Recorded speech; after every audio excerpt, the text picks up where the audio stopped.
सबका वक्त आता है, मेरा भी आएगा, पर मुझे वो वक्त आने पर किसी को कुछ बताना नहीं है।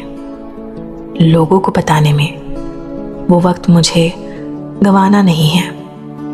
लोग कहते हैं मैं उसे वक्त आने पे बताऊंगा, पर उनके लिए वो वक्त भी क्या जिन्हें सुनना ही नहीं है। जिन्हें सुनना होता है ना, वो तुम्हारे हर वक्त में तुम्हें सुनेगा। वो किसी वक्त का इंतज़ार नहीं करेगा। इसलिए मुझे मेरे वक्त आने पर अब शांत रहना है, किसी से नहीं। अब खुद ही को बताना है, खुद ही को सुनना है।